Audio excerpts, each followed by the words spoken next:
자, 전국적으로 퍼져나갈 수 있는 코로나19를 막기 위해서 이제 국회 차원의 노력도 본격적으로 진행이 되고 있습니다. 그래서 어제는 이제 하루 동안 국회가 문을 닫았지만 조금 전 이제 국회가 본회의를 열어서 이른바 코로나 3법을 처리했다는 소식 저희가 전해드렸는데요.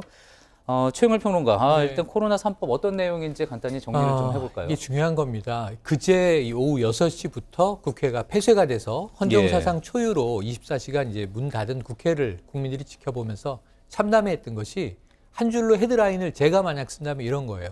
코로나 3법을 통과시켜야 할 국회가 코로나 때문에 문을 닫았다. 예. 지금 이렇게 돼버린 거잖아요. 예. 그런데 다행히 그래도 이제 다시 국회가 열려서 오늘 코로나 3법이 통과됐는데 법이 3개입니다. 예. 첫 번째는 검역법이고요. 제일 중요한 게. 예. 왜냐하면 이 검역법이 66년간 크게 그 체계를 손보지 않아서 부분적인 개정은 있었지만 지금 우리의 검역이라고 하는 것이 여전히 선박 기준, 화물 기준으로 중점이 있었다는 거예요. 예. 근데 이번 바이러스를 보면 바이러스는 사람을 타고 이동하지 않습니까? 예. 그리고 비행기를 타고 이동을 합니다. 이동망이 굉장히 빨라진 거죠. 예. 그래서 이 항공 중심, 사람 중심으로 검역이 바뀌어야 한다. 이 내용이 이제 이번 개정안이 있었는데 계속 이제 계류되다가 이번에 통과가 된 거고요. 66년 동안 바뀌지 않고 있었던 맞습니다. 겁니까? 예. 그리고 두 번째로 중요한 게 이제 지금과 같은 경우에 딱 필요한 거죠. 이 전염병 예방 및 관리에 관한 법률이에요. 예. 여기서 핵심적인 내용이 뭐였냐면, 자, 이 우리가 지금 역학조사에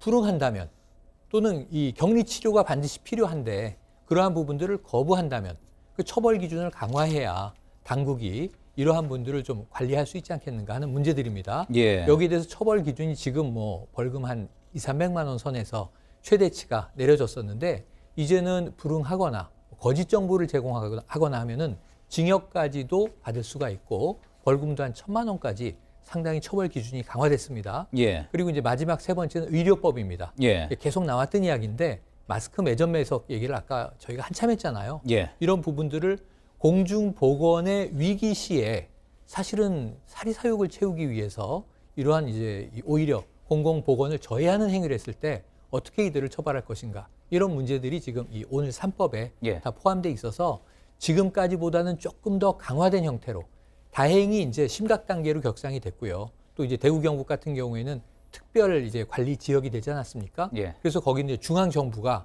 여러 가지 공공의 자원들을 좀 투입할 수 있는 근거들이 만들어졌어요.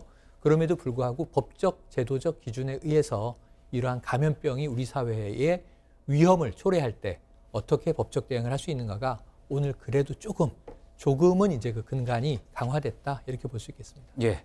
이 코로나 3법의 경우 여야가 또 이제 전문가들의 자문을 받아서 이제 법안을 내고 또 통과가 된 건데 어떻습니까? 신상욱 교수님. 어떻게 평가를 좀 하십니까?